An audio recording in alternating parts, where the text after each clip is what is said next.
কথা রাখলেন না বাইডেন। নিজের ছেলের বিচার কাজে হস্তক্ষেপ করবেন না জানালেও শেষ পর্যন্ত কথা রাখলেন না বিদায়ী প্রেসিডেন্ট। ছেলে হান্টারকে আনুষ্ঠানিকভাবে ক্ষমা করেছেন তিনি। হান্টারের সাজার ঘটনাকে তিনি সুষ্ঠু বিচার নিশ্চিত করতে আদালতের ব্যর্থতা বলেও মন্তব্য করেছেন। এক বিবৃতিতে বাইডেন বলেন, হান্টারের মামলার তথ্য যাচাই করলে যে কেউ বুঝতে পারবেন শুধু আমার ছেলে হওয়ার কারণে তাকে লক্ষ্যবস্তু করা হয়েছে, আর এটা ভুল। বাইডেনের এমন সিদ্ধান্ত মার্কিন বিচার ব্যবস্থার স্বাধীনতাকে প্রশ্নের মুখে ফেলবে।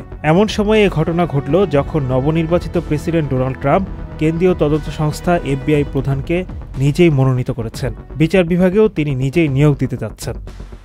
হান্টার বাইডেন এই বছরের শুরুতে মাদক সেবন ও অস্ত্রের বিষয়ে মিথ্যা তথ্য দেওয়ার অভিযোগে অভিযুক্ত হন। এছাড়া কর ফাঁকির ঘটনাতেও তিনি দোষী সাব্যস্ত হন, তবে তার কারাদণ্ড হয়নি। বাইডেন বারবারই বলে এসেছেন তিনি ছেলেকে ক্ষমা করবেন না।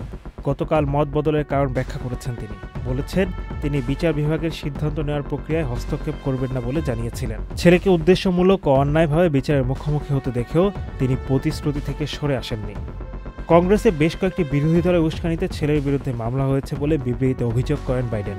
নির্বাচনে বাইডেনের বিরোধিতা করতে বিরোধী দলগুলো এমন উস্কানি দিয়েছে বলে তিনি অভিযোগ করেন। এর আগেও যুক্তরাষ্ট্রের প্রেসিডেন্টদের এমন ক্ষমা প্রদর্শনের উদাহরণ রয়েছে। সাবেক মার্কিন প্রেসিডেন্ট বিল ক্লিনটন কোকেন সংক্রান্ত মামলায় তার সৎ ভাইকে ক্ষমা করেছিলেন। ডোনাল্ড ট্রাম্পও তার আগের মেয়াদে কর ফাঁকির মামলায় বেআইকে ক্ষমা করেন। তারা সবাই কারাদণ্ডে দণ্ডিত ছিলেন। গত সেপ্টেম্বর মাসে কর ফাঁকির মামলায় হান্টার বাইডেনের 17 বছরের কারাদণ্ড হয়। এছাড়া অস্ত্র মামলায় তার 25 বছরের কারাদণ্ড হয়।